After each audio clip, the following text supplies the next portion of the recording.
अच्छा, अब पहले हम राइटिंग पे आ जाएं कि प्रेसी का पेपर आपने प्रेसी आपने जो है ना सॉल्व कैसे करनी है। फर्स्ट ड्राफ्ट आपने अपने क्वेश्चन पेपर बनाना है, रफ में बनाना है। सम पीपल से कि आपने अपने जो रफ ड्राफ्ट्स हैं ना वो बैक पे बनाने होते हैं and then you cut it out. फिर मैंने ये भी सुना था कि आप अपने शुरू में बताएं, क्योंकि these are steps of precis writing, these are included in your marking scheme या जो भी कहना है। मैंने तो यही किया था अपने दोनों ड्राफ्ट जो है ना, मैंने स्टार्टेड मेकिंग प्रेसी, मैंने अपना बिल्कुल फ्रंट से ही स्टार्ट किया था। फर्स्ट क्वेश्चन नंबर डाल के, फर्स्ट ड्राफ्ट की हेडिंग डाल के मैंने सेंटेंसेस बनाए, ठीक है। फिर मैंने सेकंड ड्राफ्ट की हेडिंग डाल के पूरा पैराग्राफ बनाया, और फिर once I was done final draft के ऊपर हेडिंग डाल के और फिर मैंने अपना थर्ड लिखा। ये सब मैंने फेयर में किया था and once I was done with it मैंने बाकी फर्स्ट ड्राफ्ट और सेकंड ड्राफ्ट पे क्रॉस कर दिया था। बस मेरा माइंडसेट वो उस वक्त यही था कि एग्जामिनर को पता चले कि मैंने मेहनत की है। अब I don't know how fruitful that is. I mean आप इतनी मेहनत कर लें, सब कुछ कर लें और प्रेसी सही ना हो तो ऑब्वियसली पास नहीं होंगे, या अगर आपने प्रेसी बिल्कुल सही की हो, ये सब कुछ ना किया हो तो पास हो जाएंगे आप। तो इट्स मेयर टॉक्स, कोई कहता है लिखना चाहिए, कोई कहता है नहीं लिखना चाहिए। तो I will leave this on you कि आप चाहें तो फर्स्ट पे बना लें। मैंने फर्स्ट पेज पे किया था एंड आई पास। अब बहुत से लोग अपने लास्ट पेजेस पे करते हैं, रफ वर्क करते हैं and they pass as well.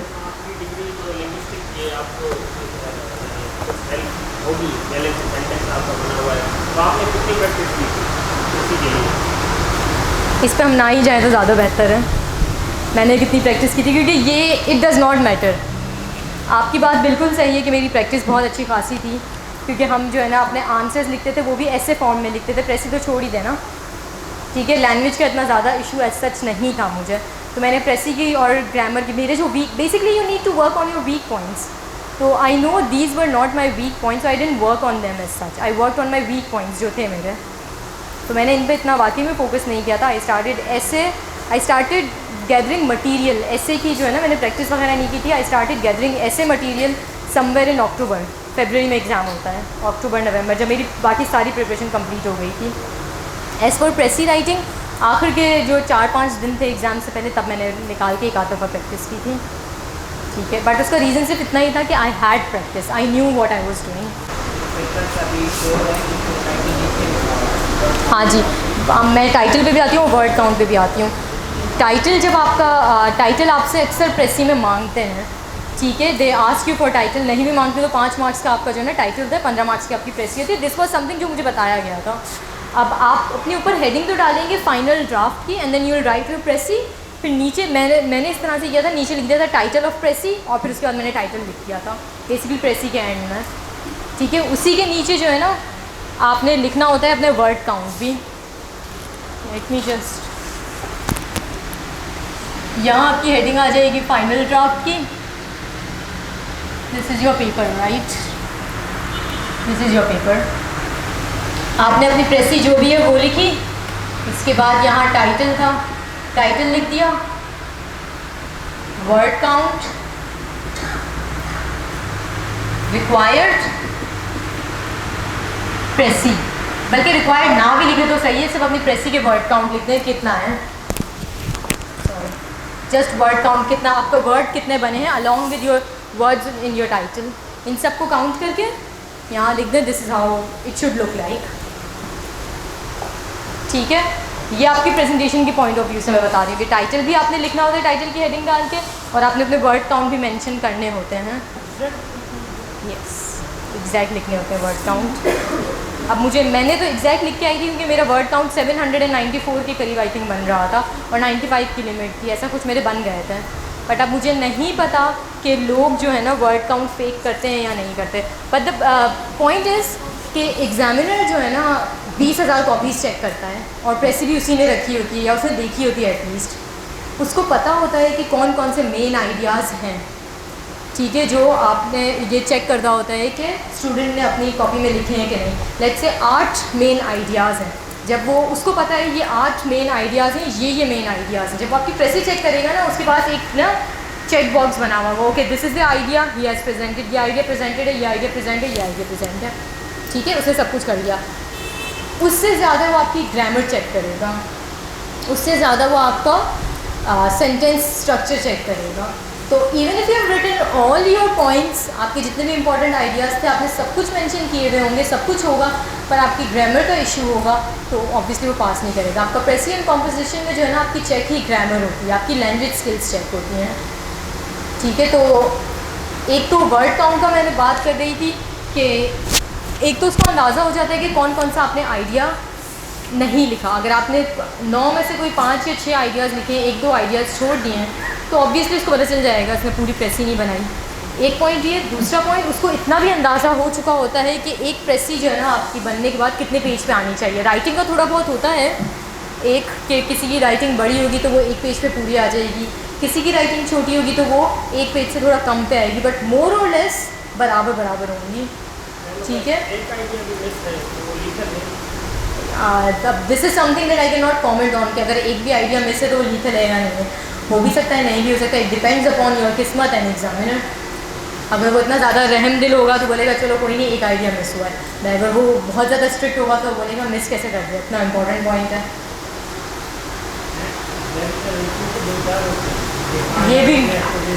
ये भी मुझे नहीं पता कि एग्जामिनर 1 होता है या 2-4 होता है। सॉरी,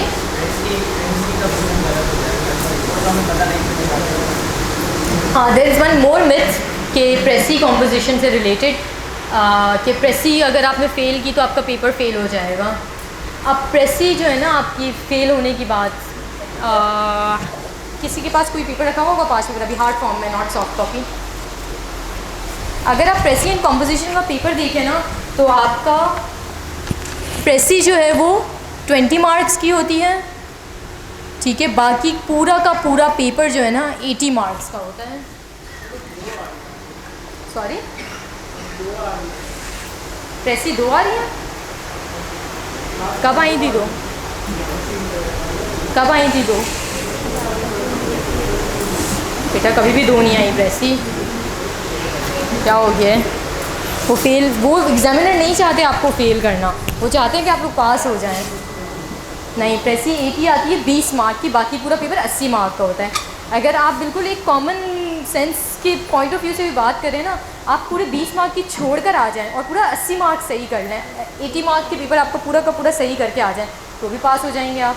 कॉमन सेंस तो हमारा यही कहता है ना, ठीक है। बट अगेन बहुत जो कहने में वो बात यही आती है कि आपका पेपर है precis and composition, which means the main focus is on your precis and your comprehension composition. तो अगर आपके वो दोनों ही गलत हैं आपको फेल कर देंगे। अब ये बात कितनी सही है कितनी गलत है ये हम कुछ कह नहीं सकते, उसका रीज़न ये कि हमारे पास चेक हुए हुए पेपर्स नहीं आते हैं, इसलिए हमें नहीं पता इस बात में कितनी सच्चाई है या कितनी नहीं, ठीक है। अगर आप प्रेसी में मर के 8 नंबर भी ले लें और बाकी सब 80 में से आप चलें 80 भी नहीं उसको भी 60 कर दें, आप 20 मार्क्स कॉम्पोजिशन के भी हटा दें, 60 में से आप सिर्फ 50 मार्क्स भी ले लें तो आप पास हो जाएंगे। प्रेसी और कॉम्प्रीहेंशन दोनों में आप 0 ले लें, सिर्फ 50 मार्क्स पूरे के पूरे ले लें तो भी आप पास हो जाएंगे। तो लॉजिक तो हमारी यही कहती है, बट देन कहने में यही लॉजिक कहती है कि आप प्रेसी और कॉम्पोजिशन अगर गलत करके आओ तो भी आप पास हो जाओगे, लॉजिक कहती है ये। बट कहने में यही आता है कि precis and composition both of these are very important to pass, वरना आपका पेपर पास नहीं होगा। बाकी ये है कि प्रेसी एंड कॉम्प्रीहेंशन जो है ना आपका ठीक है बहुत इंपॉर्टेंट है, you have to pass, but इसका मतलब ये नहीं कि आप अपनी दूसरी चीज़ों पे फोकस ना करें। आपके जो दूसरे पॉइंट्स हैं आपके सिनोनिम्स एंटोनिम्स आते हैं जो आपके 20 मार्क के MCQs आते हैं, वेरी इंपॉर्टेंट। इसके अलावा आपका सेंटेंस में जो है ना आपको मिस्टेक ढूंढ के उसको सही करनी थी, ट्रांसलेशन आपकी 10 मार्क की आती है, these are very very important और बहुत ईजी मार्क्स इसमें आ जाते हैं। अगर आपको उन्होंने 5 सेंटेंसेस दिए हैं कि उनमें आप अपने मिस्टेक आइडेंटिफाई करके उनको रेक्टिफाई करें, करेक्ट करें, तो वो इजी 10 मार्क्स आपको मिल जाएंगे। तो उन दूसरी चीज़ों की भी प्रैक्टिस ज़रूर कीजिएगा, उस पर फोकस ज़रूर कीजिएगा, उनमें मार्क्स इससे आप ज़रूर पास होते होंगे, उससे आपको जो है ना स्कोर अच्छा मिलेगा, ठीक है। Any other question?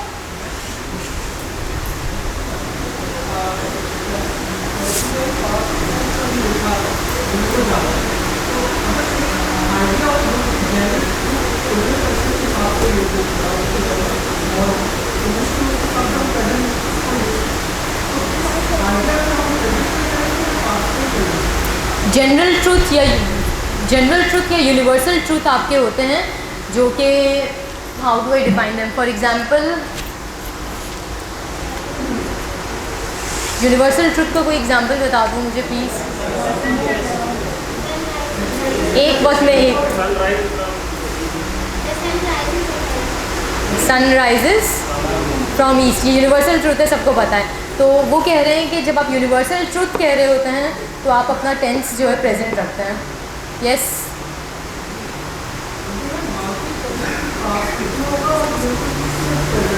अच्छा, बाकी जो है ना अगेन ये वही वाले पॉइंट थे जो हमने पहले डिस्कस किए थे। टेंसेस के हमने पॉइंट ये डिस्कस किया था कि there are 2 point of views, कि या तो आप वही टेंस यूज़ करें जो प्रेसी में ऑलरेडी गिवन है, बैठ जाएँ, प्रेसी का जो टेंस है आप वही टेंस रखें, ठीक है। अगर वो पास्ट टेंस में करें तो आप पास्ट टेंस में करें, अगर प्रेसी मेन जो टेक्स्ट है आपका प्रेजेंट टेंस में है तो प्रेजेंट में करें।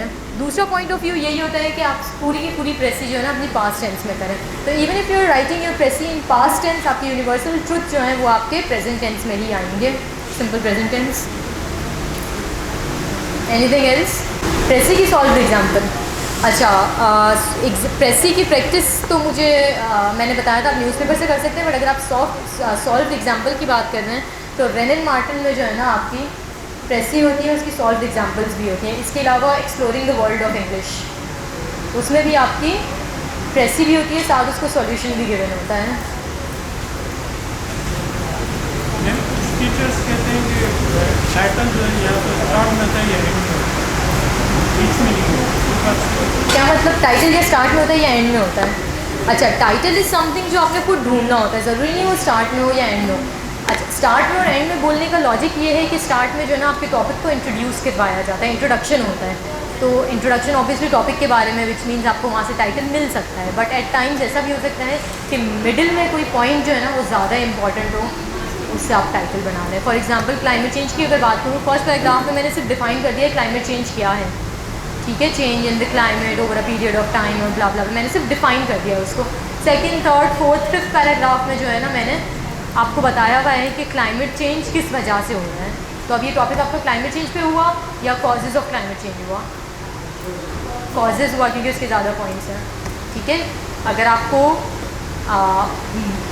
ज़्यादा करके चांसेस है कि आपको इंट्रोडक्शन में ही मिल जाए वो, नहीं तो उस पर रिस्ट्रिक्ट मत करिएगा अपने आप को कि इंट्रोडक्शन जो आपको टाइटल जो है इंट्रोडक्शन से ही मिलेगा, हो सकता है आगे जाकर कहीं ज़्यादा बेहतर टाइटल मिल जाए।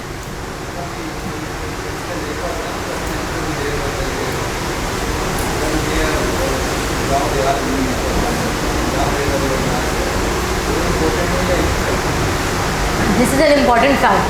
किसी आप ये कह रहे हैं ना कि किसी की है ना बर्थ की प्लेस लिखी हुई हो,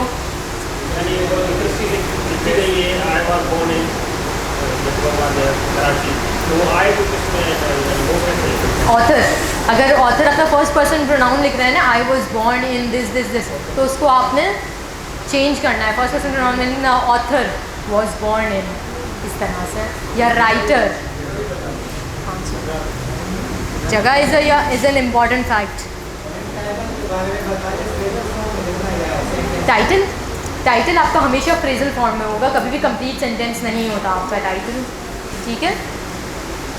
एनीथिंग एल्स और shall we call it a day?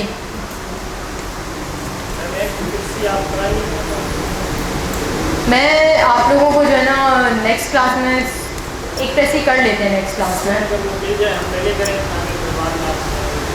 Past paper में जो है ना आप लोग एक अदर पता नहीं कौन सा साल था जिसमें मैंने प्रेसी बनाई हुई थी, ठीक है, जो मैंने बनाई हुई होगी मैं ज़्यादा बेहतर करवा सकती हूँ आप लोगों को, तो मैं उनको बता देती हूँ, अगर हो सका मैं आप लोगों को बता दूँगी, हम वो प्रेसी सॉल्व कर लेंगे क्लास में, ठीक है। या आप लोग सॉल्व करके आइएगा, मैं यहाँ पर सॉल्व करवाऊँगी तो आप लोगों को अपनी मिस्टेक्स पता चलती जाएंगी, ये कर लेंगे हम, ठीक है। I think that is all for today. बहुत बेसिक से मैंने बता दिए थे, या तो नेक्स्ट क्लास में अगर मुझे प्रेसी मिल गई तो मैं वही बता दूंगी आप लोगों को कि हम प्रेसी क्लास में सॉल्व कर लेंगे, नहीं तो मैं चाह रही थी कि हम एक आधी क्लास जो है ना अपनी एक सब्जेक्ट वर्ब अग्रीमेंट पे कर लें। हैव कहाँ पर आएगा, हैज़ कहाँ पर आएगा, आई के साथ क्या आता है, वी के साथ क्या आता है, एक हम अपनी उस पर कर लें। एक दो और ग्रामेटिकल मेरे पास वो ग्रामर के थे पॉइंट्स, इन दो पे पहले हम क्लासेस कर लें, इसके बाद फिर हम स्टार्ट करें अपनी प्रेसी राइटिंग, ठीक है।